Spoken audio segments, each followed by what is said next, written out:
নমস্কার, শুভ সন্ধ্যা। সবাইকে গীতা বলে চ্যানেলের পক্ষ থেকে স্বাগতম। আজকে গীতা বলে চ্যানেলের পক্ষ থেকে আমরা আপনাদের সামনে নিয়েছি ধর্মীয় আলোচনার একটি বিতর্ক আলোচনা। আমার সঙ্গে আছেন ধর্মপ্রাণ ব্যক্তি, গীতার জ্ঞানে জ্ঞানান্বিত শ্রদ্ধেয় সুশান্ত বর্মন। আমার বাম পাশে তিনি আছেন। আমার ডান পাশে অবস্থান করতেছেন গীতা পিপাসু ভক্তিমতী একজন মানুষ, শ্রাবণ বর্মন। তিনি আজকে বিতর্ক উপযোগী লড়াই করবেন। তো আজকে আমরা যে বিষয়টি নিয়ে বিতর্ক করতে যাচ্ছি সেটা হচ্ছে, আমরা সকলেই জানি শ্রীমদ্ ভাগবত গীতার বা কুরুক্ষেত্রের যুদ্ধের মহাভারতের একটি বিশেষ চরিত্র হলো ধৃতরাষ্ট্র। তার কথার মধ্য দিয়ে কিন্তু শ্রীমদ্ ভাগবত গীতার শুরু। তো ধৃতরাষ্ট্রের চরিত্র নিয়ে আজকে আমাদের বিতর্ক। তো আজকে বিষয়টা হচ্ছে ধৃতরাষ্ট্র মহাভারতের ভূমিকায় আসলে সৎ ব্যক্তি ছিলেন নাকি অসৎ ব্যক্তি ছিলেন, তার সারা জীবনের কর্মকাণ্ডে আমরা কি সিদ্ধান্তে আসতে পারি, তিনি যুদ্ধ হওয়ার পেছনে তার অবদানটা কি, তিনি আসলে তার কোনো দোষ ছিল না, তিনি কি নির্দোষ ছিলেন, এ বিষয় নিয়ে আমরা আলোকপাত করব। তো ধৃতরাষ্ট্র নির্দোষ বা ধৃতরাষ্ট্র সৎ, এই বিষয়ে আজকে মত প্রকাশ করবেন সুশান্ত বর্মন। আর ধৃতরাষ্ট্র যে অসৎ বা ধৃতরাষ্ট্র যে একটা নেতিবাচক চরিত্র, এটি নিয়ে মত প্রকাশ করবেন শ্রাবণ বর্মন। তো প্রতিযোগিতার শুরুতে বা আলোচনার শুরুতে আমি একটি প্রশ্ন আছে আমার কাছে, যে আসলে কুরুক্ষেত্র আসলে কি। আমরা কুরুক্ষেত্রের যুদ্ধের পেছনের কারণ নিয়ে এই চরিত্রটি নিয়ে আলোচনা করার আগে আমাদের জানতে হবে যে কুরুক্ষেত্র আসলে কি। তো প্রথমে আমি এই প্রশ্ন উভয়কেই করব। তো প্রথমে চলে যাচ্ছি শ্রাবণের কাছে। তিনি কুরুক্ষেত্রকে কিভাবে সংজ্ঞায়িত করবেন, কুরুক্ষেত্র আসলে কি, যদি একটু বলতেন দর্শকদের। নমস্কার, গীতা বলে চ্যানেলে আমাকে কথা বলতে দেওয়ার জন্য অসংখ্য ধন্যবাদ। বিতর্কের শুরুতে আমাকে প্রশ্ন করা হয়েছে কুরুক্ষেত্রটা কি। আমরা জানি দাফর যুগের একটি পৌরাণিক ইতিহাস। বিচিত্রবীর্য নামক এক রাজা ছিলেন, তার দুইটি পুত্র, একটি ধৃতরাষ্ট্র, একটি পাণ্ডু। ধৃতরাষ্ট্রর 100টি পুত্র সন্তান ছিল এবং পাণ্ডুর 5টি পুত্র সন্তান ছিল। আমরা সাধারণভাবেই গীতায় জেনে থাকি ধৃতরাষ্ট্রের পুত্রদের কৌরব বলা হতো এবং তারা ছিলেন অধার্মিক, এবং পাণ্ডবের 5টি পুত্রকে বলা হতো পাণ্ডব, এরা ছিল ধার্মিক। বিভিন্ন উত্থান পতনের মধ্য দিয়ে যখন পাণ্ডবরা বনবাস থেকে ফিরে এসে তার ভ্রাতাদের কাছ থেকে তাদের রাজ্যভাগ চাইতে যায়, তখন তারা যুদ্ধ ব্যতীত কোনো অংশই তাদের প্রত্যাবর্তন করতে চায়নি। এই পর্যায়ে যে ধর্মযুদ্ধ সংগঠিত হয় একেই বলা হয় কুরুক্ষেত্র। কুরু নামক এক স্থানে এই যুদ্ধ হওয়ার কারণে একে বলা হয় কুরুক্ষেত্র। কুরুক্ষেত্রকে আরেকভাবে ধর্মক্ষেত্র বা ধর্মযুদ্ধ বলা হয়ে থাকে। ধন্যবাদ ওনাকে তার নিজ জ্ঞান থেকে উত্তর দেওয়ার জন্য। দর্শকরা এর উত্তরটি বিবেচনা করবেন। এই একই প্রশ্ন আমি এবার যাচ্ছি ভক্তিমতী সুশান্ত বর্মনের কাছে। তিনি আসলে এই প্রশ্নের উত্তরটি যেটি দিলেন, এটিকে কতটুকু সমর্থন করতেছেন, এটা কি সঠিক উত্তর, নাকি কুরুক্ষেত্রকে আমরা আরো কোনোভাবে জানতে পারি বা সংজ্ঞায়িত করতে পারি? ধন্যবাদ। হরে কৃষ্ণ। এই গীতা বলে চ্যানেলে আপনাদের সকলকে ধন্যবাদ আমাকে এখানে কথা বলার সুযোগ দেওয়ার জন্য। তো আজকে যে টপিকটা সৎ এবং অসৎ, ধৃতরাষ্ট্রের চরিত্র আসলে সৎ না অসৎ, কিন্তু তার আগে প্রশ্ন করা হয়েছে যে কুরুক্ষেত্র কি। আমার প্রতিপক্ষ শ্রাবণ একটি উত্তর দিলেন, যেটা আমাদের জড়জাগতিক বা আমাদের সামাজিকতায় যে বিষয়গুলো ফুটে ওঠে সেখান থেকে সরাসরি তিনি প্রশ্নের উত্তর দিলেন। কিন্তু আমার পক্ষ থেকে এই কুরুক্ষেত্র শব্দটা একটু আধ্যাত্মিক এবং একটু অন্তর্মুখী, বা গীতাও অন্তর্মুখী। তো এই অন্তর্মুখী বিষয় নিয়ে কুরুক্ষেত্র। যদি তাই না হতো, ভগবান শ্রীকৃষ্ণ ধৃতরাষ্ট্র গীতার প্রথম শ্লোকে বলা হলো, ধর্মক্ষেত্রে এবং কুরুক্ষেত্রে আমার পুত্র এবং পাণ্ডুর পুত্ররা এসে কি করলেন। দেখুন, এখানে একটা কথা হচ্ছে কুরুক্ষেত্র। কুরুক্ষেত্র কি? কুরুক্ষেত্র একটি স্থান, যেখানে ধর্মের স্থান, যে স্থানে ধর্ম প্রতিষ্ঠার জন্য ভগবান শ্রীকৃষ্ণ কুরুক্ষেত্রের যুদ্ধে প্রতিপন্ন হয়েছিলেন। যাতে এই কুরুক্ষেত্রে আমাদের দেহ, আমি মনে করি আমাদের দেহ হচ্ছে কুরুক্ষেত্র। এই কুরুক্ষেত্রে যে এই দেহেতে অসৎ এবং সৎ দুটি চরিত্র আছে। এই দুটি চরিত্রের মধ্যে যে যুদ্ধ হয় আমাদের প্রতিনিয়ত, যেমন সতের সাথে অসতের, ন্যায়ের সাথে অন্যায়ের যে যুদ্ধ প্রতিনিয়ত আমাদের দেহের মধ্যে সংঘটিত হয়। আর এটা হচ্ছে সেই কুরুক্ষেত্র, যে কুরুক্ষেত্র এখানে গীতার আরেকটা অধ্যায় বলা আছে ক্ষেত্র ক্ষেত্রজ্ঞ। আমার ক্ষেত্র, এই যে ক্ষেত্র, আমাদের দেহ হচ্ছে ক্ষেত্র, আর কুরুক্ষেত্র যেখানে ধর্মক্ষেত্র, অর্থাৎ ভগবান প্রতিষ্ঠিত করতে চেয়েছিল যে কোনটা ধর্মক্ষেত্র আর কোনটা কুরুক্ষেত্র। আমাদের দেহ হচ্ছে ক্ষেত্র, আর আমাদের দেহের মধ্যে যে দুটা ভাবে বিভক্ত, অসৎ আর সৎ। এখানে চরিত্রও কিন্তু আমাদের টপিকসও কিন্তু আজকে কি, সৎ এবং অসৎ। আসলে ধৃতরাষ্ট্র সৎ ছিল না অসৎ ছিল? আমি সতের পক্ষে অবলম্বন করছি। তাই আমি বলতে চাই যে যেহেতু এখানে আমি মনে করি আমার ব্যক্তিগত বা ভগবান মুখস্থ বাণী থেকে আমি এ কথাই বলতে চাই যে আমার দেহ থেকে যে সৎ অসতের যে স্থানটি, এখান থেকে আমরা সৎ ভাবের উদয় করতে পারি এবং এখান থেকে আমরা অসৎ ভাবের উদয় করতে পারি। আর এখানে যে যুদ্ধটা হয় সেটাই হচ্ছে আধ্যাত্মিক জগতে হচ্ছে কুরুক্ষেত্র, আর এটাকে বলা হয় কুরুক্ষেত্রের যুদ্ধ। হরে কৃষ্ণ। বাহ, চমৎকার। আমরা উম, আহ, উম, সুশান্ত বর্মন থেকে একটি চমৎকার উত্তর আজকে জানতে পারলাম। আমিও কৃতার্থ হলাম যে এত সুন্দর জ্ঞান আমি শ্রবণ করতে পারলাম। দেখুন, এখানে তিনি বললেন যে এই দেহটাই হচ্ছে কুরুক্ষেত্র। এখানে অনর্গল অনেক যুদ্ধ ঘটে চলেছে, যে যুদ্ধে নেগেটিভ পজিটিভ, হ্যাঁ, অনেক শক্তি কাজ করতেছে আমাদের উপর। অর্থাৎ আধ্যাত্মিক জ্ঞানের আলোকে তিনি আমাদেরকে বুঝিয়ে দিলেন যে এই দেহটা হচ্ছে কুরুক্ষেত্র। অপরদিকে বালকদের জন্য বা শিশুদের জন্য যে একাডেমিক উত্তর তিনি কিন্তু শ্রাবণ সেটা দিলেন যে কুরুক্ষেত্র একটা যুদ্ধের ময়দান বা মাঠ, যেখানে পুরাকালে পাণ্ডব এবং কৌরবদের সংঘটিত যুদ্ধ সংঘটিত হয়েছিল। অর্থাৎ দুই উত্তরই কিন্তু এখানে সঠিক। কেউ আধ্যাত্মিকভাবে আমাদের বুঝিয়ে দিলেন, কেউ কুরুক্ষেত্র আসল পরিচয় আমাদের করে দিলেন। তো দর্শক, আমরা দেরি না করে এ পর্যায়ে আমরা চলে যাব ধৃতরাষ্ট্রের চরিত্র। ধৃতরাষ্ট্র, যিনি মহাভারতের একটি অনন্যতম চরিত্র, তিনি আসলে কেমন, সৎ নাকি অসৎ? এ বিষয়ে প্রথমে আমরা বলার সুযোগ দিচ্ছি শ্রাবণ বর্মনকে। তিনি তার সময় 3 মিনিট, আপনি কথা বলবেন ধৃতরাষ্ট্র অসৎ এর পক্ষে। হরে কৃষ্ণ।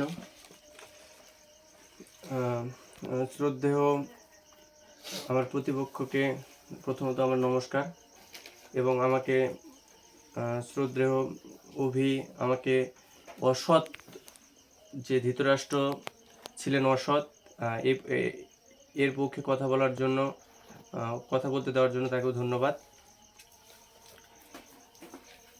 আমরা আজকে আমাদের মূল বিষয় ধৃতরাষ্ট্র ছিলেন অসৎ, এর পক্ষে আমি অবস্থান করছি, আমার বিপক্ষে অবস্থান করছেন আমার শ্রদ্ধেয় সুশান্ত কাকা, যে ধৃতরাষ্ট্র সৎ। আমরা শুরুতেই আসি, ধৃতরাষ্ট্র ব্যক্তিটি আসলে কে? ধৃতরাষ্ট্র ছিলেন সেই ব্যক্তিত্ব যাকে কেন্দ্র করে যুদ্ধটি সংগঠিত হয়েছিল। কেন হয়েছিল এটা আমি অবশ্যই বিস্তারিতভাবে বলবো, মূল বিষয়টা আগে আমি উপস্থাপন করে দিলাম। তো আমরা যদি ধৃতরাষ্ট্রের ব্যক্তি জীবনীটা প্রথম থেকে দেখে আসি, তিনি পৌরাণিক ইতিহাস অনুযায়ী ছিলেন জন্মান্ধ, অর্থাৎ জন্ম থেকে যিনি অন্ধ, এজন্য তাকে বলা হতো জন্মান্ধ। তো এই কারণে তিনি সেই মহাভারতের অসাধারণ ব্যক্তিত্ব, যাকে বলা হয় পিতামহ ভীষ্ম, দেবব্রত যাকে বলা হয়, তার থেকে বিভিন্ন ধরনের স্নেহ পেয়ে থাকতেন, সাপোর্ট পেয়ে থাকতেন। তখন তারা আস্তে আস্তে বড় হয় এবং তারা যখন যুবক পর্যায়ে পদার্পণ করেন, তখন তাদের যুবরাজ পদে ভূষিত করার একটি পর্যায় দেখা দেয়। তখন পাণ্ডু এবং ধৃতরাষ্ট্র দুই ভ্রাতা, তাদের মধ্যে ধৃতরাষ্ট্র অবশ্যই বয়োজ্যেষ্ঠ এবং পাণ্ডু কনিষ্ঠ। তো হিসাব অনুযায়ী ধৃতরাষ্ট্রকেই যুবরাজ পদে বসানো উচিত, কিন্তু ধর্মের বিভিন্ন আঙ্গিকে বিবেচনা করার পর যে একজন নিজেই সম্পূর্ণভাবে পরিপূর্ণ নন, তাকে সিংহাসনে বসানো ঠিক না। এ ধরনের ধর্মমতে বিভিন্ন ধরনের মতবাদ আছেন, আশা করি সবাই জানে এখানে। তো সেই দৃষ্টিকোণ থেকে পাণ্ডুকে বসানোর সিদ্ধান্ত নেওয়া হয়। কিন্তু এই জায়গায় ধৃতরাষ্ট্র এতটাই হিংসাপরায়ণ ব্যক্তিত্ব যে এই জায়গায় সে ধর্মটাকে না বিবেচনা করে নিজের সেই পশুত্ব লোভকে নিজের মধ্যে কেন্দ্রীভূত করে তিনি তার ভ্রাতাকে কখনোই সিংহাসনে বসানোর কারণে মেনে নিতে পারেননি। তিনি সর্বদা প্রতিহিংসাপরায়ণ ছিলেন। তখন সেই অবস্থানে সে নিজেকে রাজা পদে ভূষিত করার জন্য বিভিন্ন পদক্ষেপ গ্রহণ করেছিলেন, যেমন নিজের ক্রোধ প্রকাশ করেছিলেন। এগুলো আমরা মহাভারতে পেয়ে থাকি। এই কারণে আমি জানি না আমার প্রতিপক্ষ শ্রদ্ধেয় সুশান্ত কাকা তিনি অবশ্যই অনেক জ্ঞানী, কেন তিনি ধৃতরাষ্ট্র সৎ এই বিষয়টিকে উপস্থাপনা করতে যাচ্ছেন। অবশ্যই আমি এখান থেকে জ্ঞান অর্জন করব। তার পরবর্তীতে যদি আমি বলে থাকি যেই পর্যায়গুলো আমরা আমাদের শ্রদ্ধেয় অভি প্রথমেই প্রশ্ন করেছে আমাদের যে কুরুক্ষেত্র কি, এই যে কুরুক্ষেত্র চমৎকার উত্তর দিয়েছেন কাকা। আমি এখান থেকে চমৎকার একটা বিষয় জানতে পেরেছি যে কুরুক্ষেত্র বাস্তব আমাদের শরীরটাই, এখানে নেতিবাচক এবং ইতিবাচক বিষয়ের দ্বন্দ্ব চলে। এটি আমি খুব ভালো একটা জিনিস অর্জন করেছি। তো এই বিষয়টার পেছনে যে ধৃতরাষ্ট্র সম্পূর্ণভাবে সংযুক্ত, এই বিষয়টা আমি আজকে উপস্থাপনা করব। যখন এই বিভিন্ন উত্থান পতনের মাধ্যমে ধৃতরাষ্ট্র তার ধৃতরাষ্ট্রর কনিষ্ঠ ভ্রাতা পাণ্ডুর মৃত্যুবরণ হয়, তারপর ধৃতরাষ্ট্র সিংহাসনে বসে। ধৃতরাষ্ট্রর 100টি পুত্র সন্তান হয়, তারপর পাণ্ডবের 5টি পুত্র সন্তান হয়। এদের মধ্যে একটি দ্বন্দ্ব বাঁধে। ধৃতরাষ্ট্রর পুত্র তারা সর্বদা অধর্ম পথে নিজেদের পরিচালিত করেছিলেন। যে কারণেই হোক, বিভিন্ন কারণে তারা অধর্ম পথে পরিচালনা হয়েছিলেন, কিন্তু পাণ্ডবগণ ধর্মের শিক্ষায় শিক্ষিত হয়েছিলেন। এ পর্যায়ে ধৃতরাষ্ট্র তার পুত্রদের কখনো ইতিবাচক বিষয়ে জ্ঞান প্রদান করতেই পারেননি। সর্বদা রাজ্যভোগ, দরিদ্রদের নিপীড়ন, এই বিষয়গুলোকে তিনি জানতেন যে তার পুত্ররা সর্বদা অধর্ম পথে ধাবিত হচ্ছে, কিন্তু তাই অন্ধ পুত্র প্রেমের দ্বারা কখনোই দুর্যোধনকে সঠিক পথে ধাবিত করতে পারেননি। তার পর্যায়ে ধীরে ধীরে তার সকল অধর্মকে লালিত করে গেছেন, সকল অধর্মকে মেনে নিয়েছেন। তার জন্য, তার অন্ধপুত্র প্রেমের জন্য বিভিন্ন নিপীড়িত মানুষের প্রতি অন্যায় অবিচার করে গেছেন। এই বিষয়টি আমি কেন বলছি, আমরা যদি স্মরণ করে দেখি সেই পৌরাণিক ইতিহাসের কথা, যেখানে দুর্যোধন, একটু তাড়াতাড়ি করবেন আপনার সময়। আচ্ছা, দুর্যোধন যেই পাণ্ডবদের প্রতি অন্যায় অবিচার গুলো করে গেছেন, আমরা সেই পাশা খেলার কথা জানি, আমরা সেই তাদেরকে কূটনৈতিকভাবে বনবাসী পাঠানোর কথা জানি। এগুলো সব আমাদের আশা করি জানা আছে। এই বিষয়গুলোর পরও আমি জানি না আমার শ্রদ্ধেয় সুশান্ত কাকা কি করে ধৃতরাষ্ট্রের মতো একজন ব্যক্তিত্বকে, যার কারণে কুরুক্ষেত্র যুদ্ধ হয়েছে, আমি মনে করি তাকে কি করে কাকা আমার শ্রদ্ধেয় সুশান্ত বর্মন কি করে বলছে যে এই ব্যক্তিটি সৎ। আমি তার কোনো গুণকেই সৎ ভাবে দেখতে পাচ্ছি না। অবশ্যই আমি জানবো এখন। এই বলে আমি আমার বক্তব্য শেষ করছি। নমস্কার। ধন্যবাদ তাকে। তিনি অসাধারণভাবে তার পুরো জীবনের হিংসাত্মক মনোভাব এবং অত্যাধিক পুত্র প্রেমের আলোকে তার অধর্মপূর্ণ কর্মকাণ্ডকে ফুটিয়ে তুললেন এবং ধৃতরাষ্ট্রকে অসৎ প্রমাণ করার একটি বিষয় তিনি তুলে ধরলেন। তো এ পর্যায়ে আমরা যাচ্ছি সুশান্ত বর্মন কাছে। তিনি কি বলতে চান ধৃতরাষ্ট্রকে সৎ বলতে? হরে কৃষ্ণ। শুধু গুরু ভক্তবৃন্দ, আমার প্রতিপক্ষ শ্রী শ্রাবণ বর্মন আমাকে কিছু কথা বলার জন্য আমাকে উৎসাহিত করলেন, যেটা না বললেই নয়। কিন্তু ওনার প্রশ্ন বা ওনার বিষয় নিয়ে আমি একটু বিব্রত। তারপরও আমি একটা কথা বলতে চাই গীতার আলোকে আর পৌরাণিক কাহিনীর সঙ্গে এর যে একটা সম্পর্ক। আমি সর্বপ্রথমে বলছি আধ্যাত্মিক জগতে বা অন্তর্জগতের কথা। গীতা হচ্ছে অন্তর্জগতের কথা। সেখান থেকে ওনাকে আমি একটু প্রশ্নের উত্তর দিতে চাই। উনি বলছেন যে কিভাবে ধৃতরাষ্ট্র সৎ চরিত্র হতে পারে, বা ওনার যে কার্যকলাপ, উনি যে ভাবে হিংসা পরায়ণ ছিলেন, পুত্রের শ্রেয় বা পুত্রের কারণে সে যুদ্ধ করতে দ্বিধাবোধ পিছে হাঁটেননি, তিনি অসৎ পথ অবলম্বন করেছিলেন। এই কথা উনি বলছেন। কিন্তু আমরা গীতার আলোকে একটু গেলে, আমি যেহেতু এই চ্যানেলটি হচ্ছে গীতা বলে, সে সে সে দৃষ্টিকোণ থেকে একটু আলোচনা করি। ওনার কথার প্রেক্ষিতে আমি একটু কথা বলতে চাই। এখানে বলা হলো যে ধৃতরাষ্ট্র নাকি জন্ম অন্ধ। আমার প্রশ্ন হচ্ছে, ধৃতরাষ্ট্র কি আসলেই জন্ম অন্ধ? উনি বলছেন যে তিনি ছিলেন জন্ম অন্ধ। আসলে কি ধৃতরাষ্ট্র জন্ম অন্ধ? আমরা যদি আমাদের, যেহেতু আমি এর আগে বলছি দেহটা হচ্ছে ক্ষেত্র, আর এখানে সৎ অসতের দ্বন্দ্ব সর্বদাই লেগে থাকে। যদি এইরকম প্রশ্ন হয়ে থাকে, আমার বিষয় হচ্ছে ধৃতরাষ্ট্র জন্ম অন্ধ হয়। দেখুন, সর্বপ্রথমে প্রথম শ্লোকের কথাই আমি বলি। প্রথম শ্লোকে ধৃতরাষ্ট্র বলছে, আমার পুত্র এবং পাণ্ডুর পুত্ররা কি করলেন? ধর্মক্ষেত্রে কুরুক্ষেত্রে সমবেত হয়, অর্থাৎ ধর্মক্ষেত্রে এবং কুরুক্ষেত্রে সে কি করলেন? কিন্তু তিনি, ধৃতরাষ্ট্র কি করলেন? তিনি যে একজন রাজা, তিনি বলছেন যে আমার পুত্র এবং পাণ্ডুর পুত্ররা কি করলেন। এখন সঞ্জয় কিন্তু ওখানে বলছেন যে তারা দুই পক্ষ এক জায়গা হয়েছে। আচ্ছা, সঞ্জয়টাকে সেটাও জানতে হবে আমাদের। ওনার প্রশ্ন দিতে গেলে সঞ্জয়কে সেটাও জানতে হবে। ধৃতরাষ্ট্র কি আমরা নই? যেমন ধৃতরাষ্ট্র কি, উনি ভয় পাচ্ছিলেন, যুদ্ধ, উনি অসৎ পথে ছিলেন। তিনি জানতেন যে আমার ছেলেরা অসৎ পথ বেছে নিয়েছে। উনি জানতেন, উনি একজন পিতা এবং রাজা। তিনি জানতেন যে আমার পুত্ররা অসৎ পথ বেছে নিয়েছে এবং ধর্মক্ষেত্রে গিয়েছে।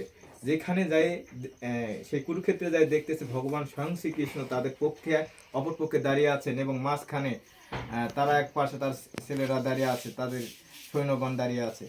যে এখানে আমাদের দেহের মধ্যে যে ধর্ম এবং কুরুক্ষেত্রের মধ্যে যে আমরা কি ধৃতরাষ্ট্র নই?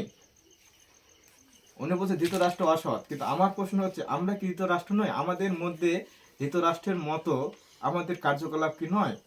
আমরা কি করি? সৎ এবং অসৎ এবং ন্যায় এবং অন্যায়কে জেনে শুনে চুপ থাকি। ঠিক যেমন দ্রৌপদীর বস্ত্র হরণের সময় ধৃতরাষ্ট্র তিনি বিচার কার্যে কি করলেন? তিনি সব কিছু দেখে শুনছে যে অপরাধ হচ্ছে, দেখতেছে যে অপরাধ হচ্ছে, তারপরও সে চুপ থাকলেন। আমরাও কি ধৃতরাষ্ট্রের মতো? আমরা কি চুপ করে থাকি না? যখন আমরা অন্যায় করি আমাদের তখন ভালোই লাগে, যখন কোনো খারাপ কাজ করি তখন আমাদের ভালো লাগে। কেন লাগে? কারণ আমরাও ধৃতরাষ্ট্র। আসলে কি আমরা জন্ম অন্ধ নই?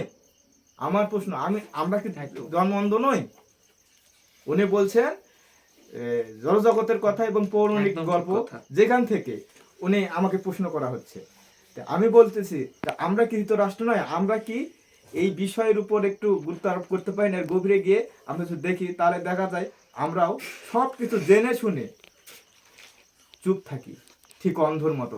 প্রকৃতপক্ষে আমরাই অন্ধ। আমরা কি ধৃতরাষ্ট্র না? তাহলে আমি যদি বলি আমি ধৃতরাষ্ট্র, তাহলে আমার কি করণীয়? তাহলে আমি কি ভালো মানুষ নই? আপনারা কি বলবেন? আপনারা দর্শক, আপনি বলেন আমি ভালো, কিন্তু আপনার মধ্যে তো দ্বন্দ্ব চলে। আপনারা কেন বলেন না যখন খারাপ কাজ করেন?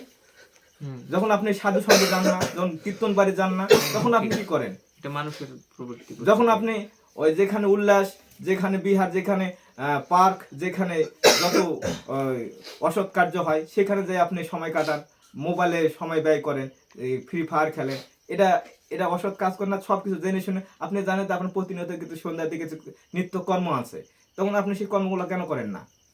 সে কর্ম তো আপনার করাও দরকার, কিন্তু আপনি সেই সময়টা বাদ দিয়ে সেই সময় ফ্রি ফায়ার খেলেন। এটা কি আপনি নিজে ধৃতরাষ্ট্র না? আপনি ধৃতরাষ্ট্র। তাহলে আমি যদি বলি আমি ধৃতরাষ্ট্র, তাহলে অবশ্যই আমি ধৃতরাষ্ট্র, কিন্তু আমাদের ধৃতরাষ্ট্র তো হওয়া যাবে না। কেন হওয়া যাবে না? ধৃতরাষ্ট্র একটা চরিত্র, তিনি আমাদের দেখিয়ে দিয়েছেন যে তোমরা ধৃতরাষ্ট্র হইও না। ভগবান শ্রীকৃষ্ণ বলছে। এই পৌরাণিক কাহিনীটি এই কারণে আমরা আধ্যাত্মিক জগতে দেখতে গেলে এই ধৃতরাষ্ট্রকে খারাপ বললে হবে না। তার পুত্র শ্রেয় ছিল, ভালোবাসা ছিল। একজন পিতা অবশ্যই চায় যে সে জয় লাভ করুক। কেন চাই? এই পার্থিব জগতে, জড়জগতে আমরা সকলেই চাই যুদ্ধে জয় লাভ করি। অর্থাৎ আমার আজকে 10 টাকা ইনকাম করি, কালকে যেন আমি 80 টাকা ইনকাম করতে পারি। ধৃতরাষ্ট্র তাই চেয়েছিল আমার ছেলেরা যাতে আরো কিছু ইনকাম করতে পারে, আরো কিছু ভালো কিছু উপভোগ করতে পারে। সেটা একজন বাবার কর্তব্য। সেখান থেকে তিনি বাবার কর্তব্য পালন করেছেন, তিনি তাই ওনার চরিত্র বাবার দিক থেকে অবশ্যই সে ভালো এবং সৎ। বিচার করবেন। তিনি আরেকটা প্রশ্ন করেছেন, হিংসার কথা বলেছেন। বলছেন যে পাণ্ডু যখন এই রাজা হওয়ার চেষ্টা করেছিলেন বা রাজা হওয়ার যোগ্য ছিলেন, ওনার যখন ইয়া করা হয় তখন ধৃতরাষ্ট্র নাকি হিংসা করেছিলেন। আমি গীতার আলোকে বলতে চাই, যখন আমার স্থানটা যদি কেউ কেড়ে নেয়, তাহলে অবশ্যই যে কোনো মানুষের একটু হিংসা আসবে। কেন আসবে? আমার স্থানটা কেড়ে নিচ্ছে কেন?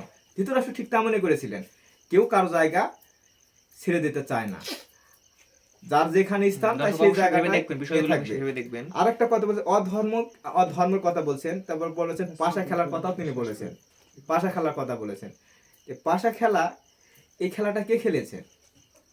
এটা তো ধৃতরাষ্ট্র খেলেন নাই। উনি বলছেন পাশা খেলা পুরো ষড়যন্ত্র ছিল শকুনির। ধৃতরাষ্ট্রের এখানে কোনো ইয়ে ছিল না, অবদান ছিল না। তাহলে কিভাবে ধৃতরাষ্ট্র অসৎ হয়? পাশা খেলা পুরো বিষয়টা ধৃতরাষ্ট্র ছিল না। আমি আরো একটু কথা বলতে চাই, যদি গীতার আলোকে বা পৌরাণিক কাহিনীর ভিতর দিয়ে আমরা আলোচনা করি।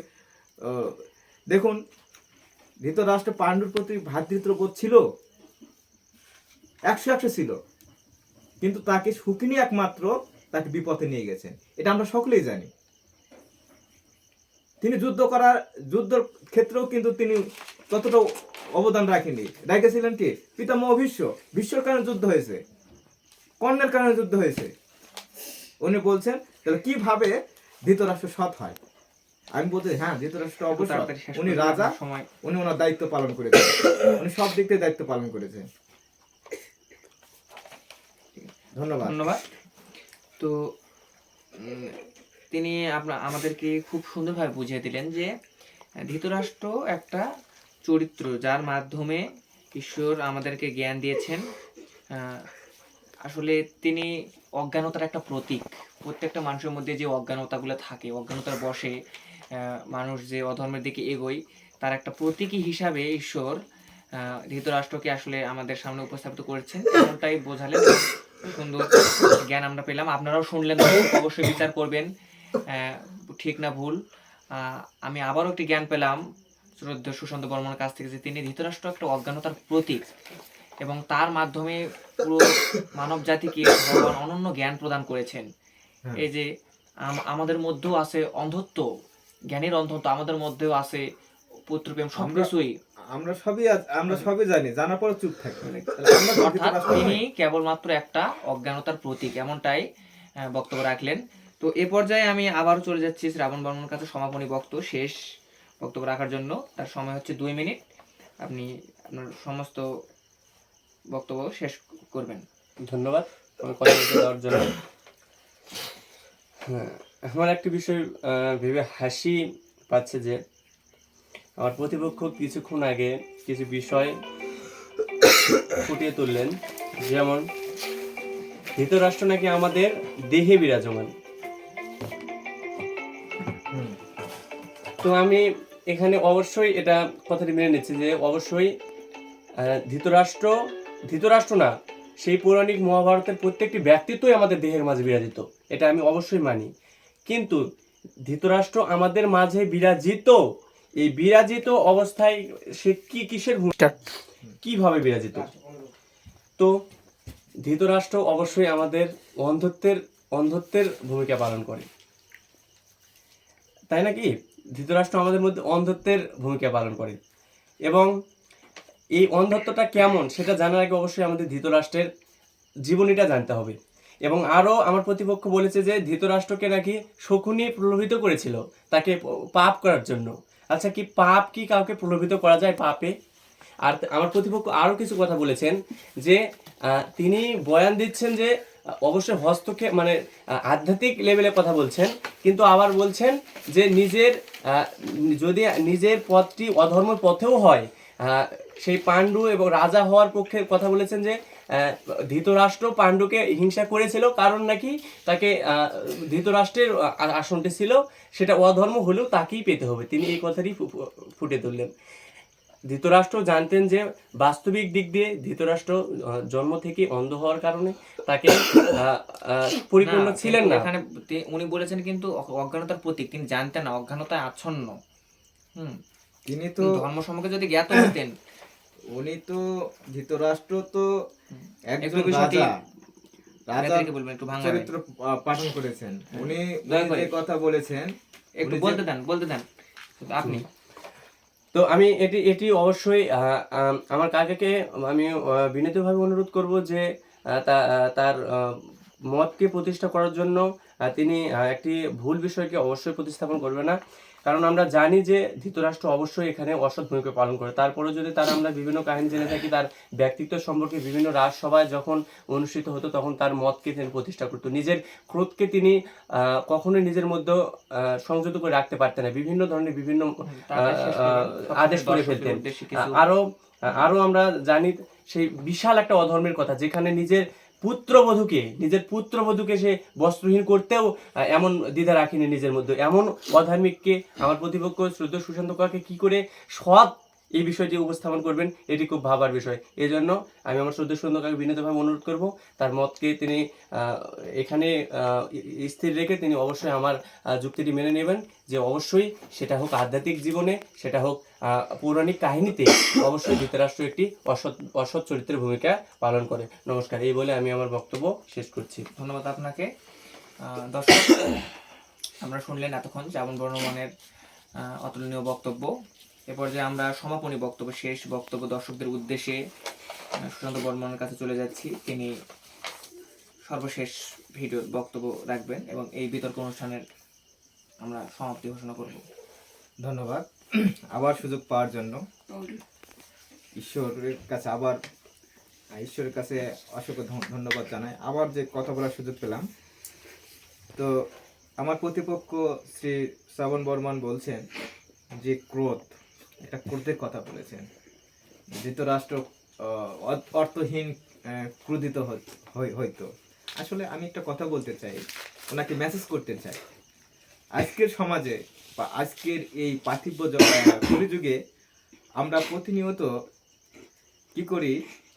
আমরা প্রতিনিয়ত একটা ঘুমের মতো জীবন যাপন করি, প্রকৃত বিষয়কে না জেনে, অর্থাৎ প্রকৃত জিনিসটাকে আমরা না জানার ফলে আমরা এমন একটা পথে নিজে পা বাড়াই, যে পথে কোনো দিশা নাই, যে পথের কোনো স্থায়িত্ব নাই, যে পথের কোনো অস্তিত্ব নাই। অর্থাৎ আমরা যে পথটা অনুসরণ করি সে পথটা হচ্ছে অসৎ পথ, বা গীতায় বলা হচ্ছে, আমি গীতার জ্ঞানী বলি, এতে ক্রোধের কথা বলছেন। গীতায় বলা হচ্ছে ক্রোধ হচ্ছে পরম শত্রু মানুষের। আর অনেক মহাজন বলছে রেগে গেলে তো হেরে গেলে। আমি যে রেগে গেলে সে তার কথা হচ্ছে পার্থিব জড়জগতের কথা, হেরে গেলে মানে জগতে হেরে গেলে। কিন্তু আমার কথা হচ্ছে ক্রোধটা কি সেটা আগে জানতে হবে। যে ধৃতরাষ্ট্র ক্রোধিত হয়তো তাই কে ক্রোধিত করতো, তাই কে রাগান্বিত করতো সেটা জানতে হবে। আমি বলছি দেহ ক্ষেত্র। আবার আমি প্রথম বলছি গীতাকে জানুন। আমি সবাইকে একটা মেসেজ দিই যে গীতার প্রকৃত অর্থকে বুঝুন। এখানে ধৃতরাষ্ট্র আমি যতগুলো প্রশ্নের উত্তর দিচ্ছি সব হচ্ছে বিষাদ গ্রস্ত যোগের প্রথম শ্লোকে ধৃতরাষ্ট্রের। এখানে আমি সমাধান করার চেষ্টা করছি। আমি এখানে প্রশ্ন বেশি শ্লোক পড়তে হয় না, একটা শ্লোকে যদি আমরা বিভিন্নভাবে জানার চেষ্টা করি গভীরে গিয়ে, তাহলে আমরা এর অর্থটা বুঝতে পারি। দেখুন, এতে ক্রোধ এটা কোথায় বলা হয়েছে?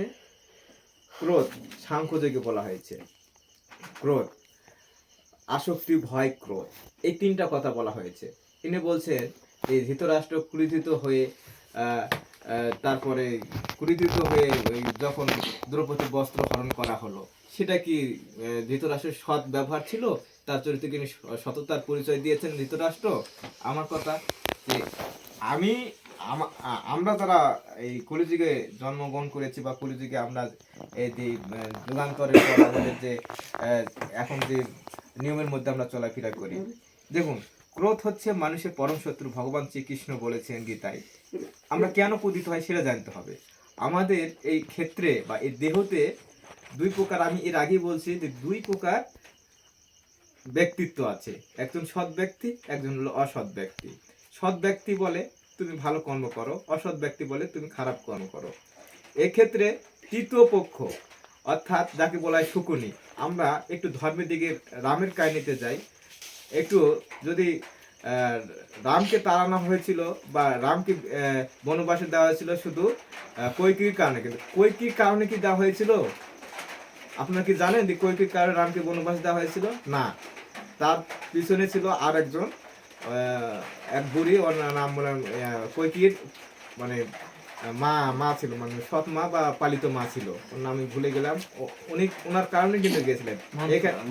মন্থরা ছিলেন। মন্থরার কারণে কিন্তু উদিত হলো। এখন তৃতীয় পক্ষ আমাদের মধ্যে তিনটা ভাগে বিভক্ত, সত, রজ, তম।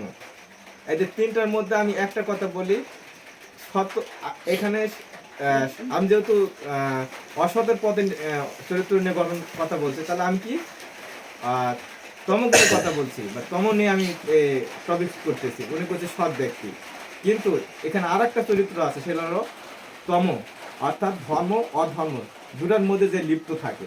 এখানে একটা মানুষের ক্ষেত্রে দাঁড়িয়ে থাকে, দুজনের কথা হয় সেখানে বিবাদ একটু কমই হয়, কিন্তু তৃতীয় পক্ষ যদি যখন আসে দুজনের মানুষের মধ্যে আসে, দুটা মানুষের গন্ডগোল হচ্ছে, তৃতীয় পক্ষ আসলে কি হয়, তৃতীয় পক্ষ আসে যদি কোনো মানুষ আসে বলে যে তোমরা দুজনাই যেহেতু এখানে একটু বিশৃঙ্খলা হচ্ছে তোমরা থামো, এই কথা না বলে তৃতীয় ব্যক্তি যদি সেখানে ঢুকে এই অসতের পক্ষ নিয়ে যে বলে না তুমি ঠিক আছো, তুমি যুদ্ধ চালিয়ে যাও, তাহলে কিন্তু দ্বন্দ্বটা আরো বেড়ে যায় এবং সেখানে সে আরো খারাপ হয়ে যায়।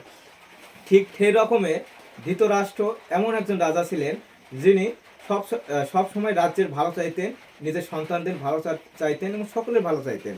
তিনি নিজের কাছ থেকে ভালো ছিলেন, কিন্তু আমি বারবার বলছি যে এখানে মেন পয়েন্টটা ছিল এই ধৃতরাষ্ট্রকে খারাপ পথে নিয়ে যাওয়ার কারণ ছিল শকুনি। ওনাকে বারবার বিভিন্ন যুক্তি প্রদর্শন করে তাকে বিভিন্ন পথে নিয়ে গেছেন। যেমন মহাভারতের একটু কথায় যায়, দেখুন শকুনি কিন্তু সর্বদাই যখন রাজ্যে সভা হয়, যখন সব মন্ত্রীবর্গ নিয়ে যখন কোনো বৈঠক হয়, তখন সে এমন একটা করে বক্তব্য পেশ করেন যে বক্তব্যকে ধৃতরাষ্ট্র খণ্ডন করতে পারে না। তখন সে মনে করে এটাই ঠিক মন্ত্রের মতো, এটাই ঠিক। আর সেই চরিত্র হচ্ছে সেই শকুনি। সেই শকুনির কারণেই ধৃতরাষ্ট্র অধর্ম করতে বাধ্য ছিলেন, অর্থাৎ ওনাকে বাধ্য করা হয়েছিল আমি মনে করি। আর আমাদের দেহের দিক থেকে বা গীতার দিক থেকে আমরা অনেক সময় দ্বিধা দ্বন্দ্বের মধ্যে পড়ে যাই। যখন দ্বিধা দ্বন্দ্বের মধ্যে পড়ে কোনটা ভালো আর কোনটা সৎ, কোনটা অন্যায় কোনটা ন্যায়, এই দ্বন্দ্বের মধ্যে পড়ে যায়। আর যখন তৃতীয় পক্ষের মধ্যে যে রাজস্বিক গুণে গুণান্বিত যে ব্যক্তি এসে আমাদের বেশি যোগান দেয় অসৎ কথার, তখন একজন সৎ ব্যক্তিও অসৎ বাধ্য থাকে। এটা হল প্রকৃতির নিয়ম, বা আমাদের গীতাও তাই বলে। আমার কথা হচ্ছে তাহলে আচ্ছা, আমি আর একটা মেসেজ করতে চাই ওনাকে। ধৃতরাষ্ট্র, আমি শেষ কথা বলতে চাই, ধৃতরাষ্ট্র আমরা সকলেই ধৃতরাষ্ট্র একটি প্রতীক। এটা একটি প্রতীক।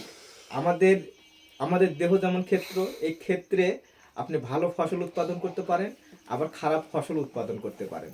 আপনার যেমন মন তেমন আপনার ধন হবে।